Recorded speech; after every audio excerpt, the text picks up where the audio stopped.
All right, thank you. Good evening, everybody, and welcome to August's Bicycle Pedestrian Advisory Committee meeting.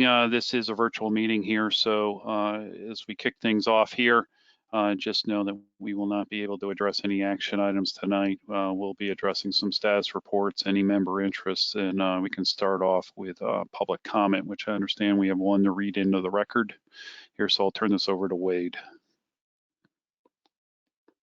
Thank you, sir. I will read the public comments, but you can see it on the screen here. My name is Brad Hissing, and I live in the Riverside Heights neighborhood of Tampa. I have lived in Riverside Heights for over 20 years. There are two proposed paths for the Green Artery Perimeter Trail.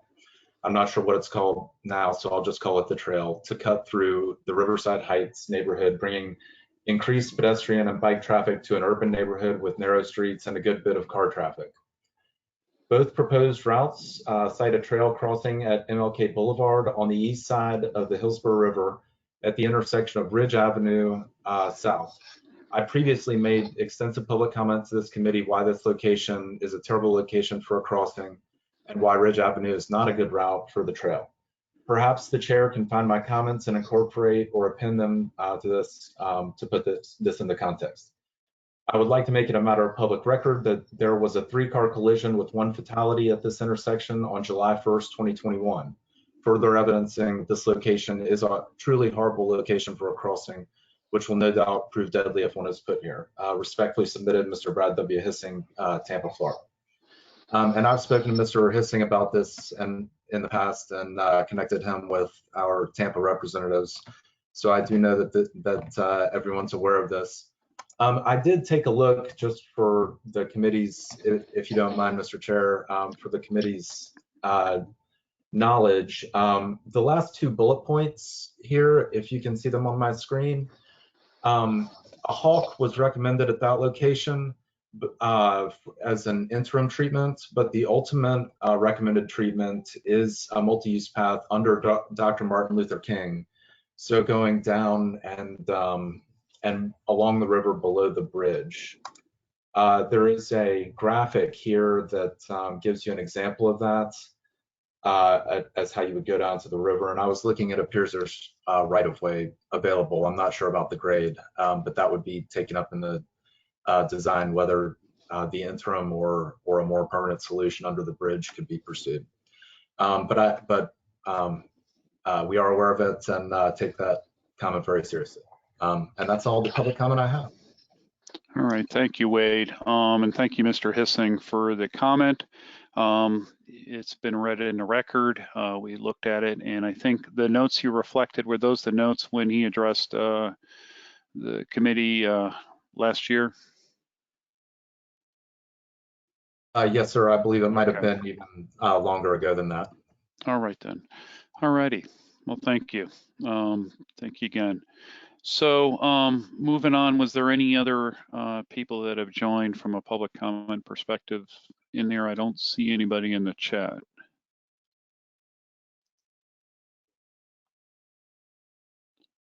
So for Jim, you can hear us now, correct?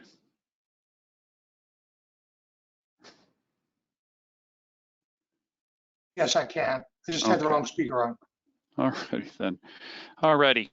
So we'll just move on through the agenda here. Item number 2, members' interest. This is an opportunity for any of us that had any interests or needed to advise the group of anything that was approaching or upcoming here to be considered as a group here. So I'll pause here for anybody that may have something. Hi. Sam Schwartz's website has an article about how New Jersey has passed the move over law that Becky Afonso has been pushing for years, and I posted it up to Facebook.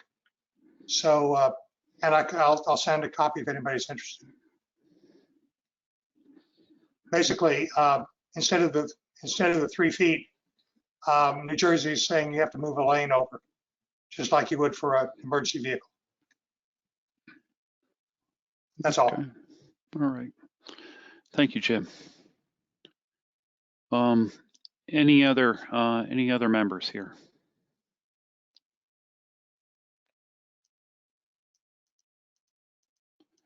Okay, hearing none. I'm just going to go ahead and move on here, Wade. We had the approval of the minutes. This would be for the June and the July 14th. The July retreat was attached for those that were in attendance. Thank you.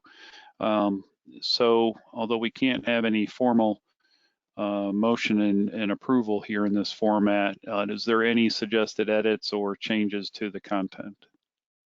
And I'll pause.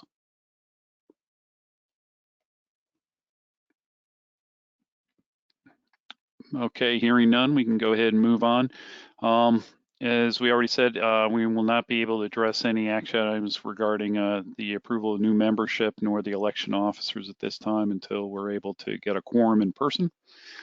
So with that, I'll turn it over to item number 5, which was our status reports. And are we going in order, Wade, here with Lisa first with the Park Speed Zone pilot? Yes, sir. Lisa, would you like to make you the presenter? Yes, please. Ready?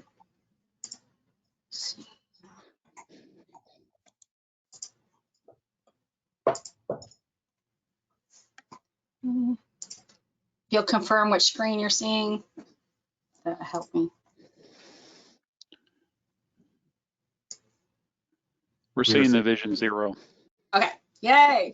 First time I've done this on GoToWebinar from my office, so I wasn't quite sure which one would pop up. So, okay, great. Here we go. Lisa Silva, Hillsborough TPO staff. I'm here to tell you about one of the projects that we're working on to implement Vision Zero, and in particular, the Speed Management Action Plan.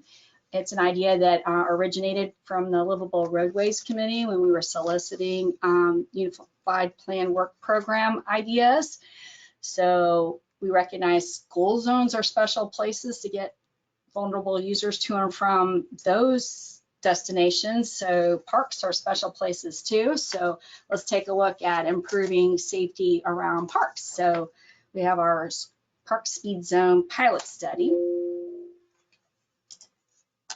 There we go. All right. Advancing is moving.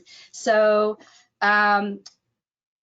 the Park Speed Zone project is just one of the many steps that we use to prioritize where we can lower speed limits, implement engineering countermeasures, and achieve the desired speeds and reduce the fatal and severe injuries on our networks. With over 200 people killed in collisions on our roadways, it's particularly important. Let's see. So this Park Speed Zone is a pilot project representing 3 different parks. That's what we were able to scope and plan for. So the overall purpose is to develop the countermeasures that can be replicated at other parks throughout the county. The first step was to identify parks and the types of parks that we would analyze. With over 440 parks in all 4 jurisdictions, we needed to develop a transparent and equitable process in the park selection. Once the parks were selected, a preliminary existing conditions assessment was performed. So we've completed tasks 1 and 2, and we're here to share some of the highlights of those briefly and then seek your input on them. Next, we're getting ready. We're actually right now launching the public outreach process to connect with our community around the various parks to make sure that we have not missed anything and to get their unique, specific experience. So then ultimately, we'll be developing a countermeasure toolbox, which then can be applied to other park locations based on their unique characteristics of each location. And the process will be documented, so it'll be easy to follow. So I'll go over task 1, the park selection, in a little more detail. It's very data driven. As I said, we have 440 parks, so we used a different array of factors with a heavy emphasis on equity and safety. And then we selected 3 distinct different types of parks that were in different contexts throughout the county. So the different types of parks fell into 4 categories. So we use those to organize them. So a local park is a park with less than 5 acres. They tend to be adjacent to residential areas where people most often walk or bike to them. They typically have play structures, picnic tables, and other amenities. We have approximately 200 in our data set. A passive regional park was defined as greater than 5 acres with no programmed activities or staff. These are passive and have been located in all different contexts, urban and rural, etc. And people get there sometimes by biking and walking, sometimes by vehicle travel. Transit wasn't typically the mode.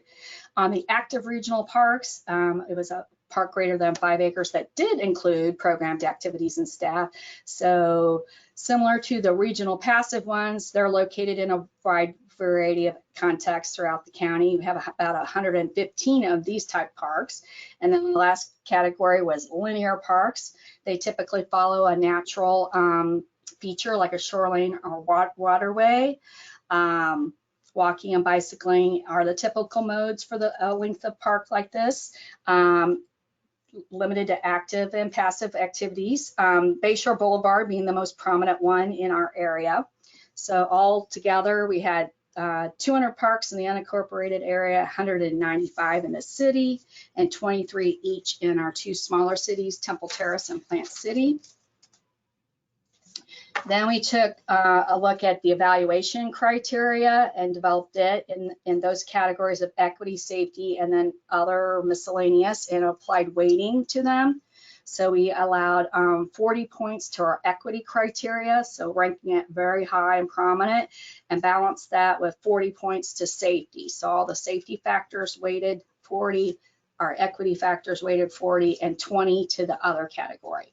So in the interest of time, I won't go into all of them. All of these things that I'm referencing tonight are posted on the website, so you can take a deep dive because there's lots of technical data that backs up all these various steps that I'm outlining, but I'll hit the highlights. You all know what a community of concern is. We've had presentations on that before, so we definitely use the updated communities of concern data in helping us with our equity definition.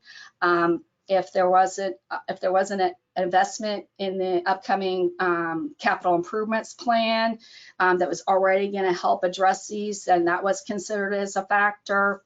If it was within a half a mile of our Vision Zero high injury networks, it was given points for that. The numbers of bicycle and pedestrian killed or serious injuries within half a mile, the proximity for hard braking events in a month in the proximity of this area of the park, the density of residents and jobs, and if it was close to another amenity that we could help benefit, like a school or library or community hub, then that was considered because of the co-location benefits there, and the ease of public engagement. So if a park was closed and we wouldn't be able to seek input easily from its residents, then that was considered as well. Why is it moving? Okay. So which parks did we take a look at? So what did all of that data ultimately end up? Well, our local park selection was Sulphur Springs. Based on the data analytics, we identified those top parks, and Burrell Park was slightly higher in total points, but it's located downtown and did not make some of the transportation issues weren't going to be widely applicable to a lot of other parks. So Sulphur Springs was, sorry, looks like I hit return too many times. I'm on this slide talking about this thing. Okay, Sulphur Springs was seen as a better candidate. And then it had the Tower Park. It also got benefit, it was so close in proximity that it got evaluated as well. So the active regional park that was selected was Copeland Park. There are a number of past planning activities that have already occurred in the university area and some roadway improvements. So we didn't want to duplicate things that have already been evaluated. So Copeland, being 2 points behind it, was selected for this category.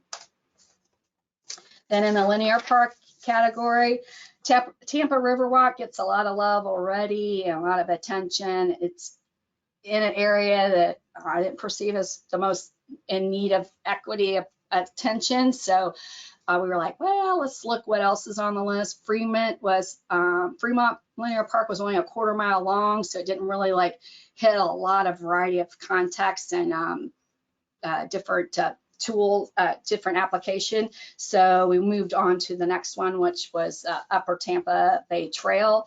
It traverses the rural area, the suburban area, and kind of hits some urbanizing context. So, and it's very long. So it gives us a lot of tools to throw in the toolbox when we get to that portion of it. And the other 2 parks just coincidentally happen to be in the city of Tampa, and this one's in Hillsborough County, so we get to diversify where we apply our efforts. So on task 2, we have some very detailed, significant analysis in the draft reports that are on the website that looks at all the different existing conditions. We've also looked at examples and solicited national best practices on emerging safety throughout the nation. And in that evaluation, okay, so some key findings for Copeland Park. Most of the people come from a 1 to 3 mile radius of the park. You can see the we have some mobile phone data that helps us see who's actually using the parks, and that's what you see on the graphic there. Observations that there's inconsistent and uncomfortable pedestrian facilities, there's no bicycle facilities connecting the park, and there are barriers to walking and bicycling created by Fowler and the railroad crossing. Even observed was the entrance of the park. You know, there's sidewalk on the adjacent, but like to get into the park, there's no sidewalk that takes you into the park. It's just all vehicular. So there's some things that we can do to improve that. This park fell in close proximity to the University Area Trail Alignment Study that Wade is project managing, and 15th Street is fronting the park, which many of you will remember that last summer we did a Vision Zero corridor study on 15th Street. So many of the countermeasures and ideas are being looked at to consider applying at this portion of 15th Street. So we're coordinating those efforts. And now I'll move on to Sulphur Springs. So this is a lot more concentrated. You can see that people are coming in a closer proximity in about a 1 mile radius of the park. Also has inconsistent pedestrian facilities and no bike facilities connecting to the park. There's some opportunities when you look at the roadways nearby that maybe there's some reallocation of right-of-way to enhance those connections. And then initial review indicates opportunities to reduce speeds on the corridors. Then we have Upper Tampa Bay Trail. And it's more of a regional, draws from a bigger catchment area for the trail. A lot of non-motorized people driving to and parking at the trailheads for access here. So we'd like to encourage more, not vehicular dependent access. And then lots of opportunities to improve the trail crossings and slow the speeds again. Again, we have a lot more detail on the reports, so I won't belabor that. Task 3, we're now in, and we have COVID still, so we're partnering with online participation and in person, but low touch in person. So online, you can find our interactive map. So there's a screen capture of the interactive map. When you go to this map on your phone or computer device, you can go to any of the 3 parks and provide feedback. There's some ideas to collect. You can vote on people's comments that are already on there, agree with them, disagree with them. You can take photos of problems and upload those, so those get communicated. So this is an interactive, high-tech way to provide feedback on any of the 3 parks. It's in English and Spanish. Also, when you go there, you're encouraged to, if you're not interested in the high tech, and as a companion, we're asking questions to help us answer things about the parks that, like, we're not out there during a flood event. We need to know if there are stormwater issues. So we prompt and ask some of those things in the map and in the survey. So there's a survey with prompts and questions and multiple questions and open-ended. And then, as I kind of hinted at, we're partnering with Wade, who's over there in the corner on my computer, on the trail efforts. And then the city of Tampa has a master plan update going on right now, so cross-promoting those efforts. And the in-person outreach we're imagining right now is being out along the trails and parks when there's high activity, and perhaps offering up a water bottle to take our flyer and complete the survey and some things like that. And we're open to other ideas. Some other ideas we're thinking about to leverage the outreach is some of the parks departments have a newsletter, the Friends of the Park, and after school programs, libraries. So, and then you guys, if you guys have input, we want to hear it. And if you have input on how we can get those that would benefit from providing feedback, help us out. I know the Upper Tampa Bay Trail has a very robust Facebook group that I've discovered. So I want to, see if they'll help push the surveys for both the trail and the parks. And here is the website, and you can reach me with any ideas, and I'll pause for questions. Thank you, Lisa. The website that you have on the screen right here, is that the same, get you the same place that the hyperlink does on our agenda item? Yes. Okay, all right. So any questions for Lisa, or comments, suggestions, input here for Lisa to consider with the project? We'll come back after it's all wrapped up for adoption, but we wanted you to know about it and to help us promote it today. Well, one question maybe for the group is, did you realize there was over 400 parks here in the county? 440. Yeah. It's a lot of maintenance. This is Jim Shirk. I have a quick question for Lisa. Go ahead. In your listing criteria, I was wondering if you had any consideration to use of the linear park as a transportation corridor for just general transportation, not just for recreation. Because frankly, I think the Upper Tampa Bay Trail is ideally placed to connect neighborhoods to schools and to businesses, actually. Right. I'm done. Okay. Yep. Definitely. I will write that note down to make sure, but you're right. We're just trying to make it safe for anyone to use it, whatever they want to use it for. So getting to and from the park safer is what we're after. But yes, we need to make sure that it's not just used for recreation or exercise. It could be a vehicular, connection. I mean, not a vehicular, mode connection. That's good. Good idea. Thank you. Any other suggestions, thoughts, questions for Lisa? Hi, everybody. Good evening. This is Abigail Flores with Hillsborough County. Thank you, Lisa, for the presentation. One question I do have is, have we thought about installing or locating bike hubs and like bike share and scooter share parking, and where users could ride to the park using on-demand micro mobility, and also kind of plan on using that micro mobility to get home from the park if they maybe get dropped off or walk over, and so those type of things. Can you share with us, please? Thanks.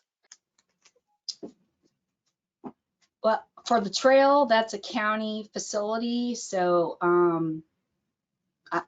you might know more, your department might know more about their willingness to pursue bike share micromobility. I'm only aware that City of Tampa has entered into agreements and done that thus far. And I'm seeing a nod from Wade, so I think I might be on the right track. So if the local jurisdiction is interested in doing that to enhance their existing facility, that's great.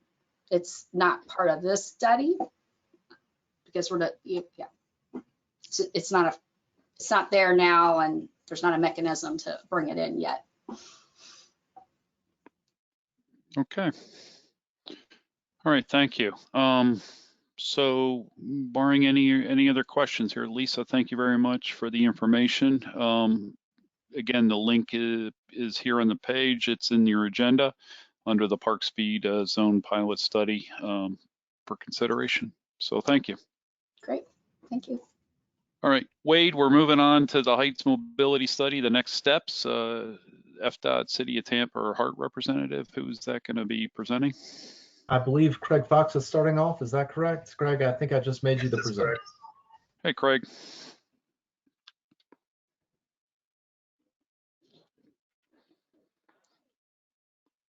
All right, I'm just bringing up my screen. Just in 1 second.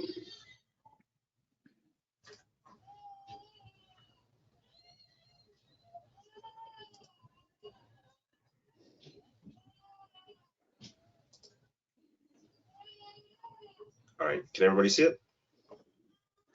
Yes. All right, great. Thank you, everybody, for having us tonight. My name is Craig Fox with the Florida Department of Transportation, and I'm also here this afternoon with Justin Willits. If Justin, wouldn't mind introducing yourself? Hey, everybody. Justin Willits, Senior Planner at HART. And I think Cal Hardy couldn't make it tonight. He was going to have Alana Brazier step in, but she's going to be a little busy. So I'm going to go ahead and just touch on some of his slides later in the presentation as well. Mm-hmm. All right, great. Thank you. So again, my name is Craig Fox. I'm a PD&E project manager with Florida Department of Transportation District 7, and we're just here this afternoon to discuss an update with the Heights Mobility Study.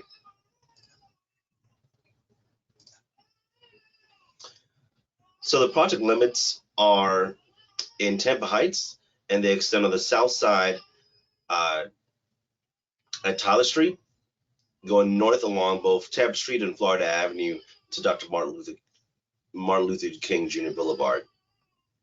The goal of the study is to provide safe and efficient mobility to complement the character of the neighborhood, balance local and regional needs, and provide mobility options for all road users. So that's bike, ped, transit, and also motorists. So the slide has a couple of the study statistics along the corridor. At the top left, you'll notice our breakdown of severe injury crash types. Let me just switch this to the laser pointer to make it easier to see. So you'll see that the largest percentage of crashes along the corridors are angle crashes, and those are basically vehicle crashes, angle crashes that occur at intersections. So that accounts for 42.3% of serious injury crash types along the corridor. The next highest are pedestrian crashes that account for around 20% of crash on the corridor. And then following up in third are rear ends, which are around 11.5%. Actually, no, fixed objects, and then it's rear ends. So from a safety aspect, one thing that we're looking at is speed management. So managing the speed along the corridor. We're looking at the limited pedestrian crossing opportunities that are currently on the corridor, and also issues with sightline issues at unsignalized intersections. So sightline issues are basically when a vehicle comes to an intersection, is that motorist able to see either another vehicle or a pedestrian or a cyclist coming at the other intersection. And since you have some buildings that are fairly close to the edge of, fairly close to the roadway, that can limit some sight distance in some areas. So we're looking at opportunities to improve that also. From a mobility standpoint, there are substandard walk bike facilities throughout the corridor. There's also a high level of existing transit demand, which is a good thing, of course, and there's potential for future premium transit that we want to address also. And Justin will give a breakdown of the information from HART. Sure. Hey, everybody. So just a little background. As a former member of this committee, I just wanted to say that we've been really focused on the BRT project, obviously, but really focusing on the work that's been done through the Heights Mobility Study for providing a complete street treatment, or a complete, looking at it through a complete street lens while we're trying to deliver a premium BRT project. So I just wanted to throw that out there as an initial kind of statement up front, that we really have that in mind. So we don't want to, we're balancing a lot of interests on the corridor, even as the transit agency. So we think that as we develop our concepts further, that they really do a good job of that. I think Craig will touch on more of the other modes, but to get back to the transit specific piece, this slide really shows the existing transit on the corridor. You have 3 routes, 2 of which are 2 of our top 4 routes in the county. Route 1 on Florida Avenue from Whiting Street north all the way to Fletcher and into the University Area Transit Center, operates at 15-minute headways during the weekdays all day for the most part, except for very early and very late. Route 5 just touches the corridor between Marion Transit Center and Palm Avenue, and then heads out Palm to 40th Street, and is currently operating at hour frequency, was 30 minutes on the weekdays before some changes due to the COVID ridership. And then Route 6 from Marion Transit Center north to Florabraska is one of our top performers, is operating on 20-minute headways, used to be 15, but that's still a pretty frequent route, our 3rd most frequent in the area. And really, we wanted to show that to demonstrate the existing transit demand on the corridor. There's a lot of transit there. When the routes 1 and 6 overlap, you're looking at 7 buses an hour. And with Route 5, you're looking at 8 actually, not 2 anymore because there's not at 30 minutes, but that's a lot of trips, right? So that's about 5 to 10-minute headways most of the day.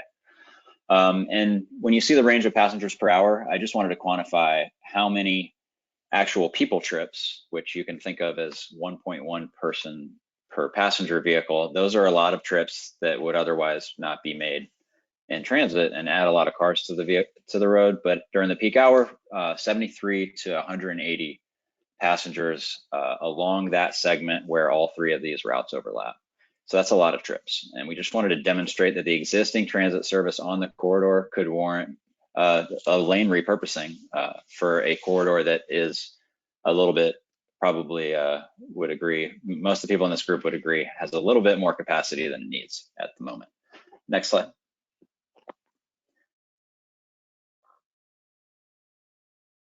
So a lot of coordination going on in this corridor. Many of the design elements we're exploring further are related to the interaction between and the sharing of the guideway between the potential streetcar extension and the BRT guideway. And we've also kind of pulled in a lot of the recommendations and observations from the TOD study to help tweak the station locations as we move into the PD&E phase for the BRT study now. Next slide. And this was just a little refresher about how we landed on this alignment. We had 17 different alternatives to navigate from Florida Avenue to Nebraska and then Fowler. We looked at crossing over as far south as Palm and as far north as actually Fowler. And the top 3, based on some different criteria, were Lineball and Waters and Palm for the crossover.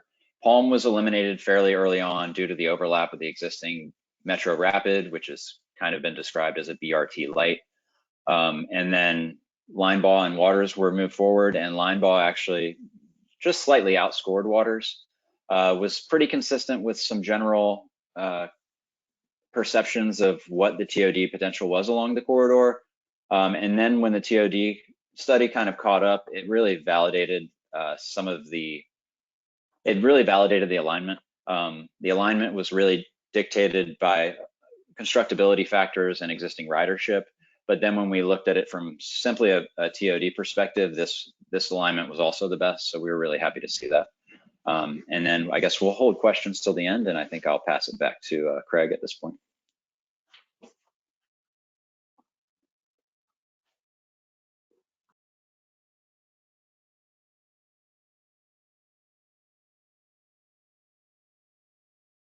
I think you're muted, Craig.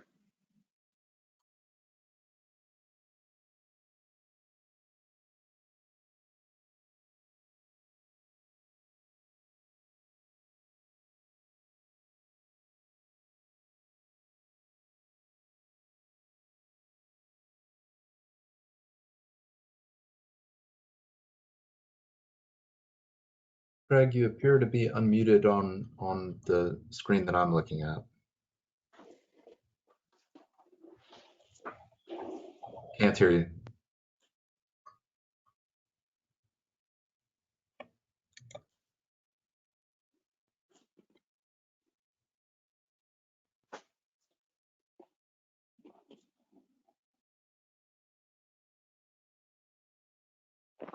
How about now? There you go. I think Craig's connection may be frozen. Yeah, There he is. and I see my own camera frozen, which is fun. So okay. All right, well, give me 1 second. I'm just gonna switch to my laptop webcam. I have no idea what's happening. This thing. Okay.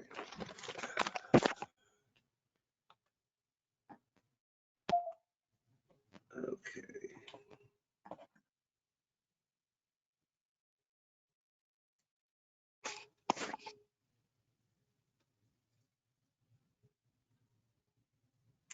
Okay. Can you hear me? Yes. All right, and I guess you can. Okay, you can still see the screen too. All right, let me pull that back up on my end. All right, we are gonna work through this. All right, looks okay? Okay. All right, so again, so public engagement. So the public engagement process, so throughout from 2016 to 2019, there were 3 public workshops held, along with neighborhood walk audits and presentations to neighborhoods. There was also some local tabling events and some online tools made available also. For the heart arterial BRT study, there were 2 public workshops along with stakeholder advisory group meetings and technical advisory group meetings also.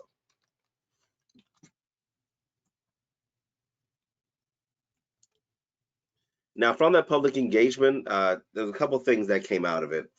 For one, we had the most 5 desired outcomes that are shown in the screen on the top left corner. Number 1 is wider sidewalks at 75%.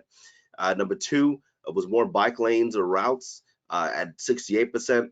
And from 68% down to 66%, close follow-up were more pedestrian crossings, premium transit and traffic calming. So some short-term improvements that the department is currently looking at involve improvements along Florida Ave and Tampa Street. And these improvements range from as up to full traffic signals, as shown in the concept to the bottom right of the screen with that conceptual traffic signal. And those traffic signals are proposed at Wilder, Idlewild, Knollwood, 7th Ave, and Chelsea along Florida Ave and Tampa Street respectively. And those are programmed for fiscal year 22 to go to construction. And then at other locations, so at Gideon's Avenue, we're also considering what we call a RRFB, which stands for a Rapid Rectangular Flashing Beacon. And what those are basically those, you can see an exhibit of it, concept of it to the top right of the screen. Those are those flashing yellow lights that you see at crosswalks, which temporarily pause traffic, allow the pedestrian to safely cross. So we're looking at to do those at certain locations at Gideon's Ave in fiscal year 22, along with Chelsea Ave on Tampa Street in fiscal year 2022. For Nebraska Avenue, this one's a more beefed up project. That's why the timeline is a little set back. This one is scheduled for fiscal year 24. These involve a lot of improvements, whether it's RFBs or intersection improvements at Idlewild, Seaward, Janelle, Bryan, and 11th Ave, all happening in fiscal year 2024. Other short-term improvements include bike boulevards. And what bike boulevards are, they're basically low stress. They're minor siding and pavement market improvements. I want to say minor siding pavement market improvements. I don't want to, don't want that to assume that it's not going to be valued. We are also going to look at the crossings at the larger intersections too. So whenever they cross MLK or any other busy street, we are going to take a look at those for more serious and more intensive improvements. But it basically adds new and improved crossings, like I mentioned, wayfinding and traffic calming along the routes to make them a little better routes to provide as north-south streets. So these are proposed along Ola Ave, which is shown highlighted in green at the west side of the screen here, and then to the east Central Ave is another corridor we're looking to improve with bike boulevards. You see those run parallel to both Florida Ave and Tampa, and also Highland. So if folks don't feel comfortable riding on the improved roadways on Highland, Tampa, or Florida, they can certainly take Ola or Central, which are lower stress alternatives, parallel alternatives. So at Ola Ave, we're looking for design to start. Well, design has already started in fiscal year 21, and construction is set to begin in fiscal year 23. On Central Avenue, we're looking to start that design in fiscal year 22 and begin construction in fiscal year 2024. So now I want to cover some of the alternatives that we looked at in the past that didn't necessarily move forward to the next stage. So the first alternative I want to discuss was a non-motorized alternative. And what this alternative did was to widen the sidewalks on both Florida and Tampa. So Tampa is to the left of the screen here, and then Florida is to the right. So as you can see here, this would widen out the sidewalks to 10 feet on each sides, and also take away one of the lanes and add a two-way cycle track instead of a travel lane. And then on Florida, the proposal was to widen the sidewalks to up to 8 feet on both sides, and you do that by taking away a lane. Now, while that's good for non-motorized transit, it's not too compatible with premium transit, because for premium transit, you want it in a more exclusive lane. And if you did that on these roadways, you'd basically be reducing the capacity of the street from what is currently a 3-lane roadway in each direction to a single lane in each direction. Or you'd have to just mix the transit with the traffic, which wouldn't really provide for any kind of increased transit service along the corridor. The second alternative that didn't quite make the cut was a two-way alternative. This alternative involved widening, taking away a lane, and narrowing the streets, changing the streets to two-way, and also changing that center lane, so that third lane would become a two-way center left turn lane, along with widening out the sidewalks in strategic locations. So you see the 12 feet on Tampa Street, along with the 8 foot on Florida. So the reason why this option didn't quite make the cut is because it wasn't, again, it's not really compatible with premium transit. Premium transit would only basically have to just run a mixed traffic, so it wouldn't be premium at all, just be more of a standard bus service. And in addition to that, you had the most significant impacts to the automobile level of service and the existing travel times, because again, the transit would be stuck in traffic just with the traffic, and you wouldn't be able to get any kind of time advantage. So the preferred alternative is now shown on the screen. And what this involves is converting the general purpose lanes to exclusive travel lanes, providing wide sidewalks on Florida Ave and a shared use path on Tampa Street, and additional pedestrian crossings and intersection safety improvements throughout the corridor. And now I'll break down the improvements of this preferred alternative to the different segments, starting with bicycle and pedestrian benefits. So the benefits of bike and peds are, of course, the wider sidewalks. So you see here on Tampa Street, you have a nice 12-foot wide sidewalk. And then on Florida Ave, widened out to 7.5 at the minimum, and then 10 feet in strategic locations between,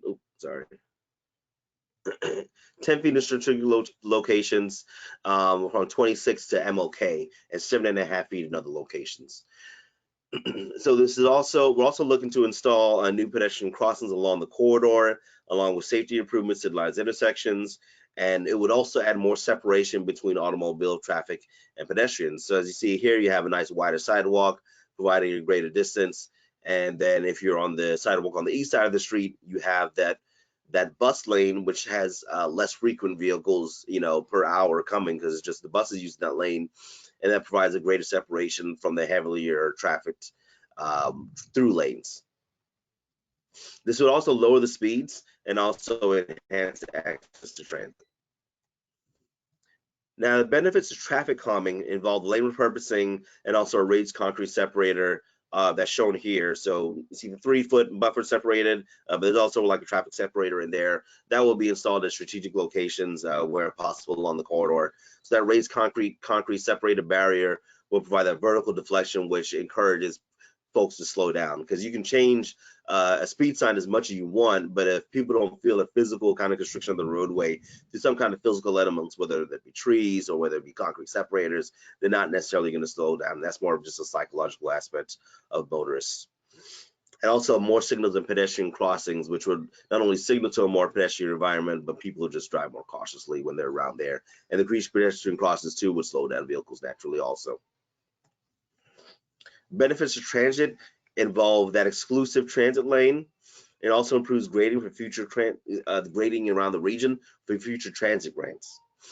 It will also provide space for enhanced BRT stops and provide new pedestrian crosswalks to make it easier to access those transit stops.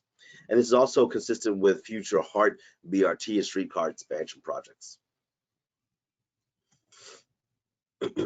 So on the slide here, this is the no-build intersection level of service. That would mean by LOS, the level of service in the design year. So we're looking at strategic intersections along the corridor in the design year, which is projected out to 2045. So as you can see in this exhibit, you have level of service C at Tyler, you have F at Scott, F at Palm, and northbound Florida Avenue, and F at MLK Boulevard. Going in the southbound direction, you have a little bit better conditions. Where the worst it gets to is the D down at Scott Street, and then a C along there is a corridor with a B at Florida, Nebraska. Now I'm going to switch over to, so that was a no build. So that was assuming that we do not widen, so we do not reduce the lanes and add the transit. Now I'm going to switch to the slide that shows the transit improvements. So this slide, so one thing I want to note is that number one, it didn't all go to just straight Fs. So you did see a slight decrease in level of service. So it's Scott, Palm, Columbus is now showing an E, where it wasn't necessarily before. So you notice that at least on Florida Avenue, it's not too big of a change. In fact, I'm sorry, Columbus was showing an E before. So it's not too big of a change from what was shown before. So northbound direction, the good news is that even with this lane reduction, you're not showing a severe impact on level of service at intersections. However, that is a little more exaggerated when you look at the southbound direction on Tampa Street. So I'm kind of bouncing a little bit back and forth so you can see the difference. So again, this is the no build. So looking on Tampa Street, so you have B, C, C, C, D, then C. So I'm going to switch to the build condition now. So you have B, D, D, a C, and then 2 Ds below. So there's slightly more impacts on Tampa Street. So going southbound into Tampa, so slight more of a reduction in level of service than for the northbound and Florida Avenue. But again, it doesn't meet the failing conditions that you'd see. So it doesn't meet level F level of service. So the roadway can still function even with that reduction in that additional lane. Some other improvements that the project will make are drainage improvements. So we're looking at potential options to do this, potentially putting in a trunk line that fall into the Hillsborough River. This corridor is very old, so if you're driving, next time you're driving on the corridor, I definitely encourage folks to look out and just notice how many, just a lack of inlets along the roadways are, because in a lot of locations, there are just no inlets just because the roadways are so old. So the water just naturally pools up over time, and you can see some examples of flooding along the corridor in these two images. And keeping pedestrians dry is definitely important also. You can imagine if you were a pedestrian walking along here and a vehicle drove in this lane, they would undoubtedly get drenched. And you can even see the water line on the building itself, how far it extends up the side of the building, showing that when a vehicle hits that puddle, it's splashing halfway up the height of that building. So increased drainage will help out with both safety and also safety for motorists, safety for pedestrians, and also reduce the flooding into buildings along the corridor. So we're looking at right now funding is in 2025 and 2026, and that funding in 25 and 26 does not include drainage improvements. So what we're applying for right now is for the U.S. Department of Transportation RAISE grant, and this grant will enable us to not only include the drainage improvements but also accelerate the project to fiscal year 2023. So we're looking at that right now. We're also just just so we make sure that we're ready for the grant if we do receive it. We're also looking to scope out some design for that right now also, because we're just trying to stay ahead of the game on that. So now I'll switch it over back to Justin, and he'll discuss the pilot project proposed by the City of Tampa. Sure. So I guess so I'll pretend to be the city right now, but not really. About just over a year or so ago, the city approached HART planning staff to get some good ideas for where we could do some bus lane pilots. And we came up with a few, and we eventually just landed on this one because, one, we have existing frequent service. We're already studying it for BRT, and it just made a lot of sense. We knew that the traffic volumes made sense, and that's how we landed here. But we've come up with a concept from pretty much on Tampa Street from Twiggs to MLK, and then from Florida Avenue from Kennedy to MLK. The City Mobility Department did this in-house design. That's how we've got the plans that we'll take a glance at. And then the scope included repurposing general use travel lanes into dedicated bus lanes. No resurfacing proposed. There would be some physical separation by some delineator posts, similar to some of the things you see along bike lanes, like Bayshore. Fowler's got a few. And then emphasize with red colored pavement for transit in a few key areas where there are potential conflicts, but not as much as you're going to see in some of these renderings. It's really expensive stuff, so you don't want to just put it out there if it's throwaway. But maybe in the longer term BRT project, we'd use a little more of it. Next slide. So here's a glance at what Tampa Street could look like from 7th Ave to Henderson. Basically marked bus only except for right turns. And this is similar, this is a pretty standard right side called BAT, business access and transit lane. But that's just a glimpse of what we would have on that section, allowing right turns and cars to pass across. There are a few delineator posts you see there marked. They're in small yellow dots, but where there are not driveways or turning radii conflicts, we would have those delineator posts to give it a little more physical separation as part of the pilot project. Next slide. And looking at Florida Avenue, Madison to Zach Street, similar concept, sharing bus and bike, because in a lot of these spaces, we would need to take the bike lane and also some parking, depending on the segment. It can vary a little bit on up and down the corridor. But, for those of you who probably know that I've spent some good miles on our bike lanes. I don't use Florida Avenue and Tampa Street as much as I used to, but in my assessment, I think that a shared bus and bike lane would probably be an improvement to the existing just 5-foot bike lane. So we feel like even as a pilot project, this is probably an improvement for the bikes, and definitely an improvement for the transit. If you're already ambitious enough to use those bike lanes, you'd probably agree with me, but there's always probably some disagreement on that, but I just thought I'd throw that out there. We can, next slide. So we are doing a public, I think I hand it back to you here, Craig, or I guess, this is still me, I'm sorry. Yeah.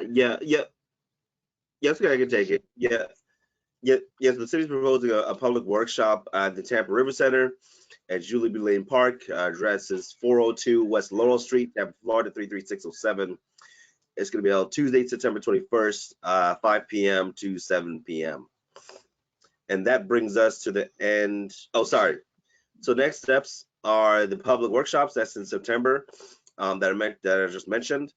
The FDOT lane repurposing process. The city's engaging with the department to kick that off. So that's that's looking to complete around fall 2021. And then the federal raise grant announcement, the department's looking forward to get that additional accelerated funding and drainage. Looking to do that in fall or winter of 2021.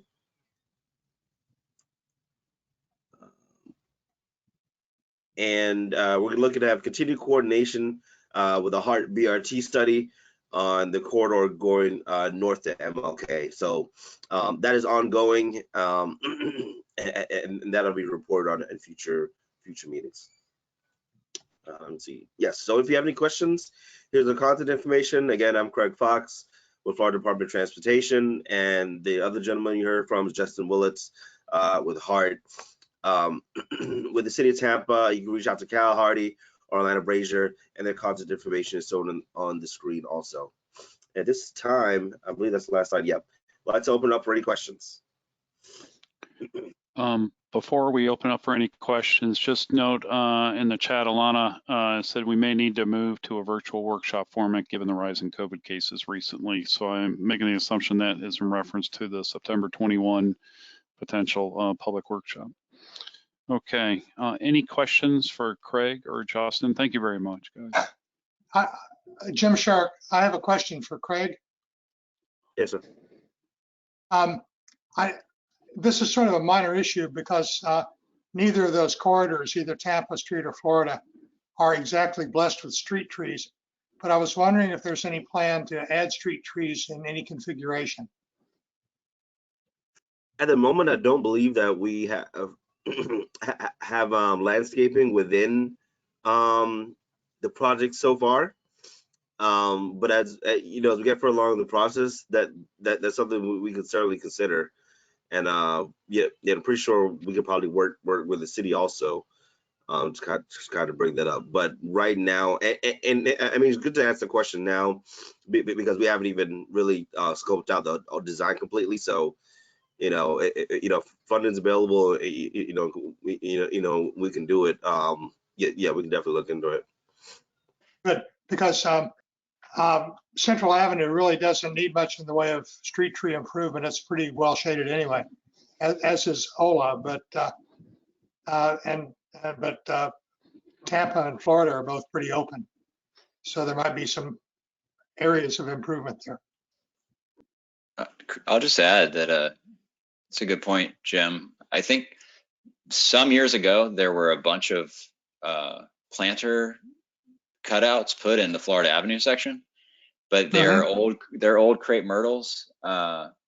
So it might be worth exploring what the kind of rehabilitating some of those would be. I know they present a challenge for ADA and biking along those sidewalks, which, you know, the bike lane's not of great joy to ride in, and then the sidewalks become even more problematic. So that would be something for us to think about a little bit more pending a reconstruction effort on the Florida Avenue section specifically.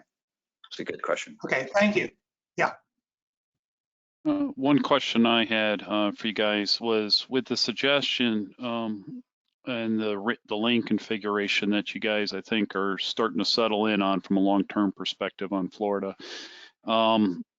You guys discussed the bike boulevard on Ola and Central.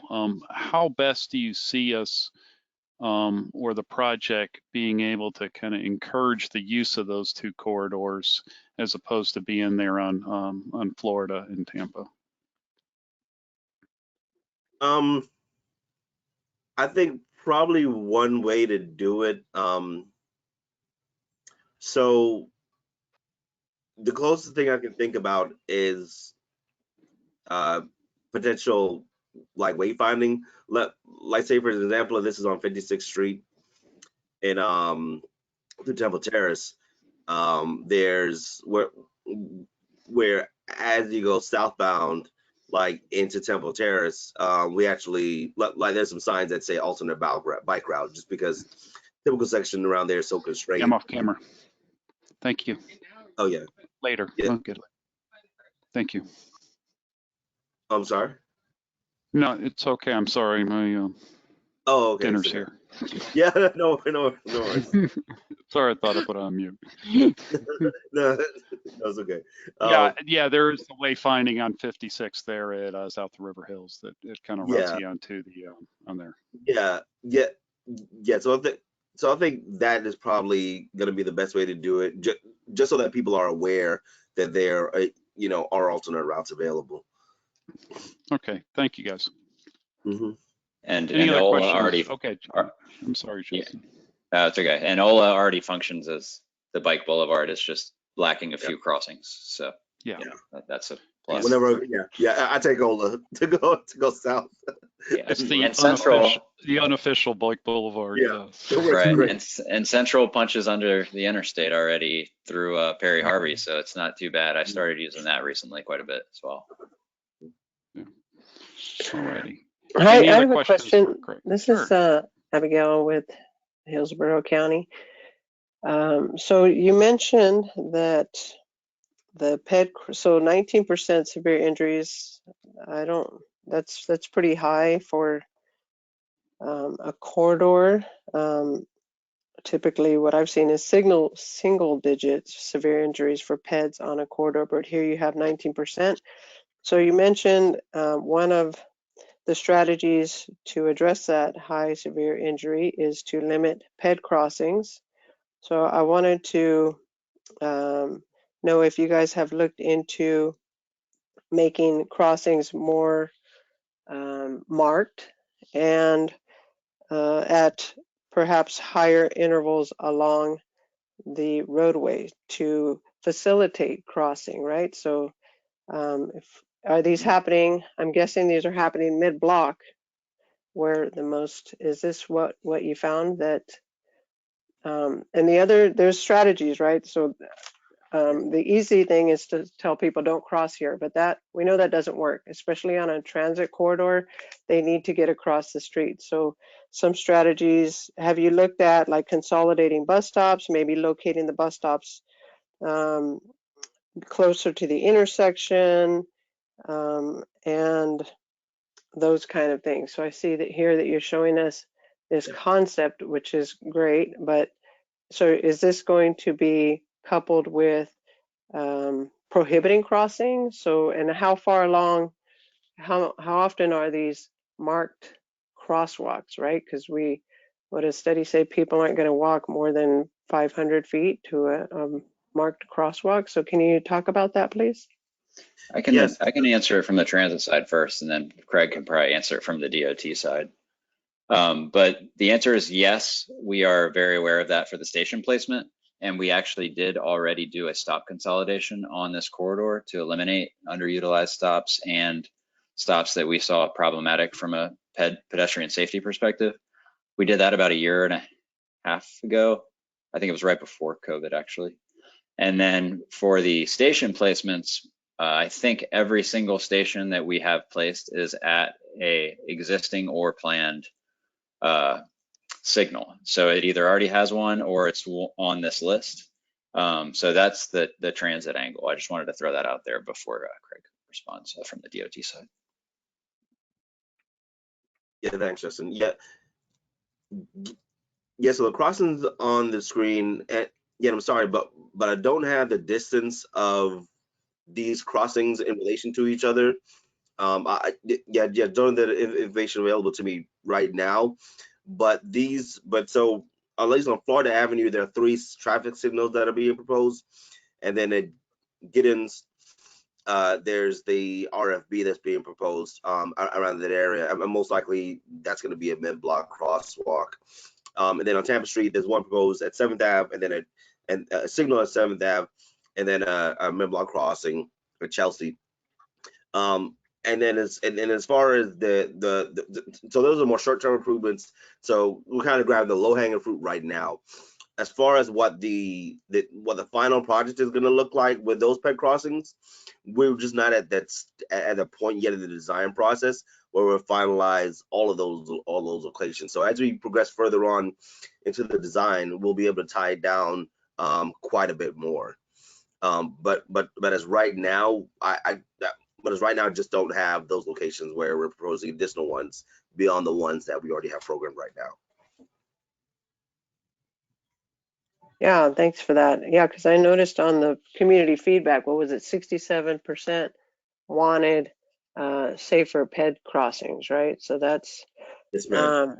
it's great that, you know, you guys are working on this transit corridor, and transit corridor equals ped prioritization corridor, right? Because the two are hand in glove, ped and transit. The other thing is about the traffic lanes. So there's 11-foot and 10-foot traffic lanes. Is there a reason why both traffic lanes are not down to 10? Why you guys stuck with the 11? Yeah, because it is still a state-owned facility. So so because it's still owned by the state, we have to allow for freight traffic along those corridors. So we don't want to narrow down the lanes too much to the point where it becomes an issue for freight that's traveling along the corridor. Hey, Craig, this is Daniel Miller, consultant for DOT and Hart too, I guess. The other thing is this has granite curb, it doesn't have a gutter pan. And so putting that 11-foot on the outside is really equivalent to a 10-foot lane with a gutter, because you don't have that 1.5-foot buffer you would on a normal modern roadway. Okay. And then lastly, what's the speed limit on Tampa and Florida? The posted speed limit? It varies from 30 to 40 from downtown north. And I think it goes up, it may go higher than 40 on the far northern sections. But actually, I'm sorry, Gore Heights mobility section. So it is 30 to 40 on all the sections we've been discussing. Sorry. Okay, thank you, gentlemen. But I think the design speed for everything we're discussing is 35. Can you confirm that, Craig? I don't know that off the top of my head. Damien, is that sound about right?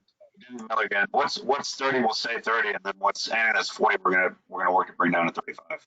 And part of that is through creating the by putting in the transit lane, widening the sidewalks, getting that buffer strip in there, and trying to create some enclosure. And then circling back to the conversation about crossings and signals, while we can't put a crosswalk, everywhere somebody might want to cross, by having a few more signals in the corridor, what it'll let us do is let the traffic ops people get in there and manage progression a little bit and create better gaps, and also help to manage the speed.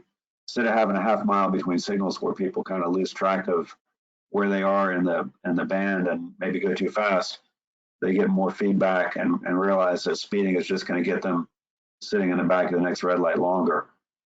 Well, some folks will realize that. Some people you can't help. But by putting those additional signals and crossings in, we can help to manage the speeds. So it goes beyond just posting it, but also using those tactics to make sure that that's the way people are behaving. All righty, thank you. Okay. Any other questions for Craig or Justin on this? I'll pause.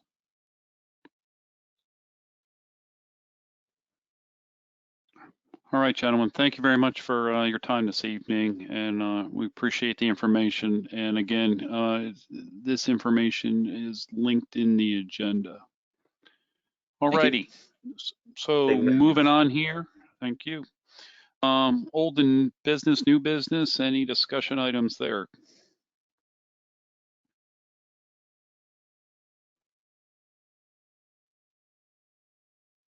Okay, hearing none, then absent any other information here, we'll move for adjournment. Thank you very much for your time this evening and discussion on these items here. So hopefully next month we are in person.